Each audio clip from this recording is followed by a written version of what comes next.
আসসালামু আলাইকুম ওয়া রাহমাতুল্লাহি ওয়া বারাকাতুহু। কেমন আছেন গাইস? আশা করি সকলেই ভালো আছেন। আজকে আমরা এই যে কেমব্রিজ থেকে পাবলিশ হওয়া যে ইংলিশ গ্রামারি নিউজ যে বইটা আছে রেমন মার্ফির। আমরা জানি যে গ্রামারের জগতে আমাদের বাংলাদেশী বিভিন্ন ধরনের গ্রামার বই যে আমরা ক্লাসিক্যাল পড়ি, সব বইয়ের মূল বই কিন্তু গাইস এইটা, ইংলিশ গ্রামারি নিউজ। এই বইটা কিন্তু অনেক সময় মানে ঢাকা ইউনিভার্সিটি অথবা অন্য কোনো ইউনিভার্সিটিতে ভর্তি পরীক্ষা যখন এই কোচিং এ ভর্তি হয়, তখন কোচিং এ কিন্তু এই বইটা অনেক সময় এখান থেকে এক্সারসাইজ গুলো প্র্যাকটিস করায়। অনেক সময় কোশ্চেন আসে অনেক সময় পরীক্ষায়। তাহলে গাইস, এই এসেনশিয়াল গ্রামারটা আমরা পার্ট বাই পার্ট ইনশাল্লাহ শেষ করার চেষ্টা করব। এখানে বিভিন্ন ধরনের গাইস, আপনারা যদি একটু কন্টেন্টটা দেখেন, সূচিপত্র, এই দেখেন এটা কিন্তু সম্পূর্ণ একটা বিদেশি, কোনো বাংলা লেখা নাই। এখানে কন্টেন্টটা যদি দেখেন, প্রথমে আছে টেন্সের আলোচনা, তারপর আছে মডেলের আলোচনা, মানে তারপরে if wish, passive, reported speech, তারপরে question auxiliary verb, verb plus ING আছে, আর্টিকেল, নাউন, তারপরে আছে pronouns, determiner, relative clause, adjective, adverb, conjunction, preposition, তারপরে প্রিপোজিশনের বিশাল আলোচনা, ফ্রেজাল ভার্বের আলোচনা। গাইস, এখানে কিন্তু কোনো ধরনের নিয়ম নেই। আমরা যেমন অনেক নিয়ম পড়ি না গাইস, এখানে কিন্তু কোনো রকমের নিয়ম নেই। জাস্ট রুল টুল ছাড়া আপনার জাস্ট প্র্যাকটিক্যাল শেখাবে।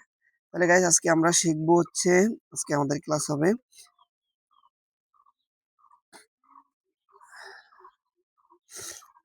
আমাদের ক্লাস হবে গাইস এই ভার্ব প্লাস আইএনজি নিয়ে। ভার্ব প্লাস আইএনজি কখন জিরান কখন ইনফিনিটিভ। গাইস, একটা কথা মনে রাখবেন, আপাতত জিরান হচ্ছে verb plus ING. Verb plus ING মানে জিরান্ড, টু প্লাস ভার্ব থাকলে সেটা হবে ইনফিনিটিভ। টু প্লাস ভার্ব এটা হবে ইনফিনিটিভ, আর ভার্বের সাথে আইএনজি হলে সেটা হবে জিরান্ড। এটা কমন একটা রুল গাইস, এটা মনে রাখবেন। ব্যতিক্রম হতে পারে, কিন্তু এইটাই কমন, এটাই বেশি ব্যবহৃত হয়। তাহলে আজকে আমরা এই 53 যে 53 যে ইউনিটটা আছে, এটা আমরা আজকে পড়বো ইনশাল্লাহ। তাহলে গাইজ, প্রথমে আসি, দেখেন যেখানে দেওয়া আছে উই সে, একটু জুম করে নেই, এই যে এবার ভালো হবে দেখতে। এই যে verb plus ING, enjoy doing, stop doing, etcetera. যেমন আমরা দেখেন, I enjoy reading, would you mind closing the door. Guys দেখেন, এনজয়ের পরে যে ভার্বটা আসছে, দুইটা ভার্ব একসাথে এসেছে, দ্বিতীয় ভার্ব আইএনজি আসছে। I enjoy reading, would you mind closing the door. এখানে কিন্তু বলা যাবে না যে would you mind to close the door অথবা I enjoy to read. I enjoy reading, would you mind closing the door. Chris suggested going to cinema, suggested going to cinema. এখানে দেখেন, after enjoy mind and suggest we use ING, not to. তাহলে guys, আমরা তিনটা common verb যেগুলো আমরা day by day use করি, একটি হচ্ছে এনজয়, আর একটা হচ্ছে মাইন্ড, আর একটা হচ্ছে সাজেস্ট। এই তিনটে ভার্বের পরে আমরা নর্মালি যে ভার্বটা বসাই সেটা শেষে আইএনজি যুক্ত করি। I enjoy reading, I enjoy riding essay, I enjoy playing football, এভাবে। I don't mind give you my pen, অথবা I suggested you reading this book well, I suggested you watching the video, এভাবে। তাহলে some more verbs that are followed by ING, যেমন আরো কিছু verb আছে যেগুলো ING পরবর্তীতে আইএনজি হবে। যেমন স্টপ, স্টপের পরে ভার্ব থাকলে ভার্ব প্লাস আইএনজি হবে। Recommend, admit, avoid, imagine, finish, consider, deny, risk, fancy. Guys, এখানে যে ওয়ার্ডগুলো আছে এগুলো খুবই খুবই ব্যবহৃত হয়। এর পরে যে এই ভার্বগুলোর পরবর্তীতে যদি কোনো ভার্ব আসে তাহলে আইএনজি যুক্ত হবে। স্টপ, যেমন সাডেনলি এভরিওয়ান স্টপ টকিং, দেয়ার ওয়াজ সাইলেন্স। হঠাৎ করে সবাই কথা বন্ধ করে দিল। Stop talking. I'll do the shopping when I have finished cleaning the flat. Finished cleaning. When I have finished reading this book. When I have finished reading this essay. অর্থাৎ finish এর পরে যে ভার্বটা আসবে ভার্বের শেষে আইএনজি যুক্ত হবে। স্টপের পরে যে ভার্বটা আসবে ভার্বের শেষে আইএনজি যুক্ত হবে। He tried to avoid answering my question.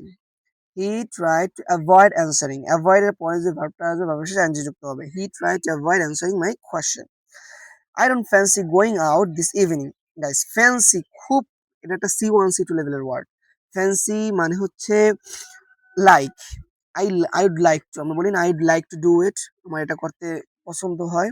I would like to take coffee, আমার কফি খেতে পছন্দ। I would like to go outside, বাইরে যেতে আমার ভাল লাগে। এটাকে বলা হয় I fancy. I fancy taking coffee. I fancy going outside. I fancy playing football with my friends. Fancy মানে হচ্ছে কোনো কিছু চাওয়া, মানে লাইক, এক কথায় লাইক, পছন্দ করা, fancy. I don't fancy going out this evening, এই সন্ধ্যায় আমি যেতে আমার ভালো লাগে না। I am not enthusiastic guys, দেখেন ইনথিউজিয়াস্টিক, ইনথিউজিয়াস্টিক মানে হচ্ছে আগ্রহী। I am not enthusiastic about it, আমি এই বিষয় সম্পর্কে আগ্রহী না। তাহলে গাইস ইনথিউজিয়াস্টিক একটা নাইস ওয়ার্ড, আপনারা এটা নোট করে রাখতে পারেন। ইনথিউজিয়াস্টিক মানে হচ্ছে আগ্রহী। Are you enthusiastic to do it, এটা করতে কি তুমি আগ্রহী? I don't fancy doing it, আমি এটা করতে আগ্রহী না। তাহলে have you ever considered going to live in another country? Consider মানে বিবেচনা করা গাইস। স্টপ মানে থামা, ফিনিশ মানে শেষ করা, অ্যাভয়েড মানে এড়িয়ে যাওয়া, ফ্যান্সি মানে পছন্দ করা, কনসিডার মানে বিবেচনা করা। তাহলে কনসিডার পরে যে ভার্বটা আসবে, ভার্বের শেষে আইএনজি হবে। যেমন হ্যাভ ইউ এভার কনসিডার্ড, কখনো তুমি কি ভেবে দেখেছো বা বিবেচনা করছো going to live in another country, অন্য একটা দেশে যাওয়া এবং সেখানে বসবাস করা। তাই কনসিডারের পরে যে ভার্বটা আসবে, ভার্বের শেষে আইএনজি যুক্ত হবে। they said they said they were innocent, innocent মানে নিষ্পাপ। they said they were innocent, they denied doing anything wrong। deny মানে হচ্ছে অস্বীকার করা। they denied doing anything wrong, কোনো কিছু খারাপ কিছু করাটাকে তারা ডিনাই করেছে। The negative form is not ing. Guys, এখানে not ing বলতে কি বুঝাইছে? When I am on holiday, I enjoy not having to get up early. I enjoy not having to, অর্থাৎ আপনি যখন এটা তো অ্যাফার্মেটিভে আছে, যখন এটা নেগেটিভে করতে যাবেন, যেমন আহ, তাহলে ভার্বের ওই আইএনজি ফর্মের আগে একটা নট বসাতে হবে। যেমন ওয়েন মান holiday I enjoy not having to get up early. যেমন এখান থেকে উপরের, এখান থেকে একটা এক্সাম্পল দেই গাইস। যেমন I fancy not going out, I fancy not going out, he tried to avoid not answering my question, I will do the shopping when I have finished not cleaning the flat. Suddenly everybody stopped not talking.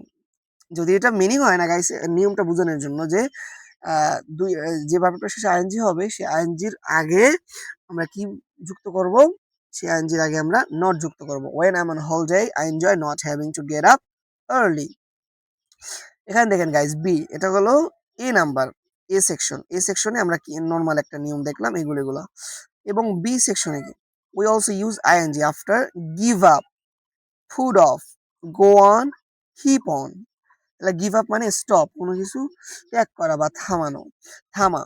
তাহলে put off মানে guys আপনি postpone মানে delay, অর্থ হচ্ছে guys দেরি করা, এক কথায় কোনো একটা কিছু করতে দেরি করা বা সময় পিছিয়ে দেওয়াকে বলা হয় পুট অফ। গো অন অথবা ক্যারি অন মানে কন্টিনিউ করা, কিপ অন মানেও কন্টিনিউ করা।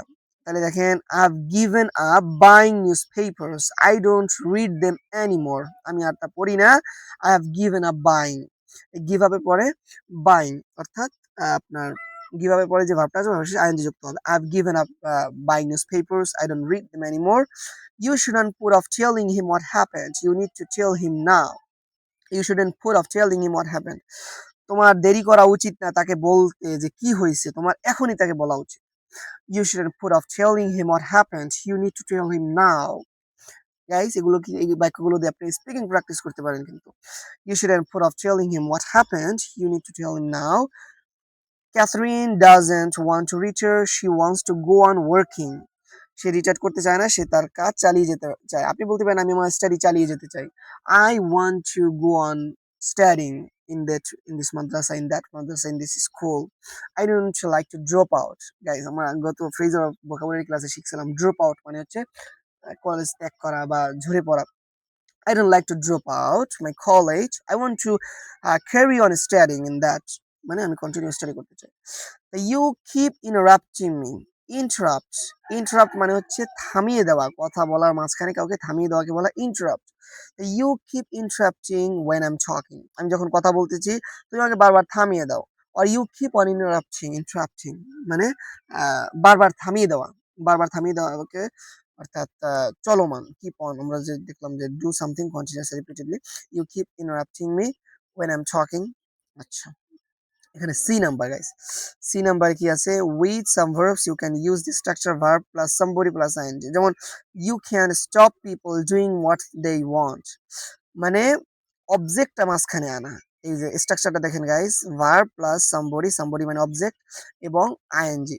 তাহলে ইউ ক্যান স্টপ পিপল, আমরা বলতে পারতাম ইউ ক্যান স্টপ ডুইং, তাহলে you can't stop people doing what they want. I can't imagine George riding a motorbike. I can't imagine George riding a motorbike. অর্থাৎ মাঝখানে অবজেক্টটা লাগাতে পারবেন আপনি, যেমন সে ইংলিশে কথা বলতেছে আমি এটা ভাবেই নাই, এটা বলি না, I can't imagine Rohim speaking in English. I can't imagine Rohim studying I can't imagine Rohim keeping on his studying. I can't imagine Rahim keeping on studying. আচ্ছা, তাহলে গাইস দেখেন I can't imagine George riding a motorbike, এই imagine এবং riding এর মাঝখানে এই George শব্দটা আসছে, অর্থাৎ অবজেক্ট আছে। I can imagine George riding a motorbike. Did she really say that? সে এটা কি সত্যি বলছে? I don't remember her saying that. আমি তাকে এটা বলতে শুনি না, বা আমার সেটা বলছে আমার মনে নাই। I don't remember her saying that. তাহলে sorry to keep you waiting so long, sorry to keep you waiting. Guys কি কি ওয়ার্ড স্টপের পরে আইএনজি, ইমেজিনের পরে আইএনজি, রিমেম্বারের পরে আইএনজি, কিপ ইউ ওয়েটিং, কিপের পরে আইএনজি, অর্থাৎ ভার্ব এবং ভার্বের পরে যে আইএনজি ফর্মটা বসবে এর মাঝখানে একটা অবজেক্ট লাগিয়ে আপনি বলতে পারেন I can't stop people doing it, I can't imagine him doing it, অথবা আই ক্যান্ট রিমেম্বার, অথবা I don't remember her saying that, sorry to keep you waiting so long, এভাবে। এবার আসি D number, when you talk about finished action you can say having done stolen said। খুব সুন্দর একটা structure guys, একেবারে smart. এখানে বলছে যে when you talk about finished action, যখন তুমি কথা বলো finished action কোনো একটা কাজ শেষ হওয়া এই বিষয় নিয়ে কথা বলো, you can say, তুমি বলতে পারো যে having done stolen said etc। যেমন they admitted, তারা স্বীকার করেছে having stolen the money, they admitted having stolen the money, এই টাকা যে চুরি করেছে এটা তারা স্বীকার করছে। আপনি বলতে পারেন কিন্তু normally they admitted stealing the money। অ্যাডমিটের পরে আমরা দেখছি গাইস, অ্যাডমিট মানে স্বীকার করা, অ্যাডমিটের পরে যে ভার্বটা থাকবে ভার্বের শেষে আইএনজি যুক্ত হবে, আমরা এই যে শুরুতেই কিন্তু দেখছি গাইস, এখানেই আছে অ্যাডমিটের পরে ভার্ব থাকলে ভার্বের শেষে আইএনজি হবে। কিন্তু এখানে হ্যাভিং যুক্ত একটু একটু স্মার্ট, মানে সাউন্ডটা একটু স্মার্ট হবে যে they admitted having stolen the money। অথবা যেমন এখানে দেখছেন ইট ইজ নট নেসেসারি, এটা প্রয়োজন নাই যে to use, it is not necessary to use having done, you can say they admitted stealing the money। আমি কিন্তু বলতে পারি they admitted stealing the money, normally বলতে পারি, কিন্তু এটা না বলে they admitted having stolen the money। অথবা দেখেন I now regret, আমি এখন পরিতাপ করি saying that, ওটা বলার কারণে আমি এখন পরিতাপ করি I now regret saying that। অথবা I now regret having said that।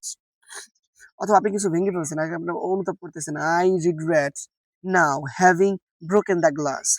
I now admit I'm now regretting having stolen his car। তার গাড়িটা চুরি করার কারণে আমি এখন অনুতাপ করতেছি, পরিতাপ করতেছি, এভাবে। যেমন other structure are possible with admit, deny, suggest, recommend. For example you can say অন্য অন্য স্ট্রাকচার গুলোও হতে পারে অ্যাডমিট, ডিনাই, সাজেস্ট, রিকমেন্ডের সাথে, যেমন they denied that they had done anything wrong. They denied doing না বলে আপনি কিন্তু একটু রিপোর্টেড স্পেস যেটা আছে আপনি কিন্তু দ্যাট দিয়ে আরো একটু বড় বানাইতে পারেন বাক্যটাকে, they denied that they had done anything wrong.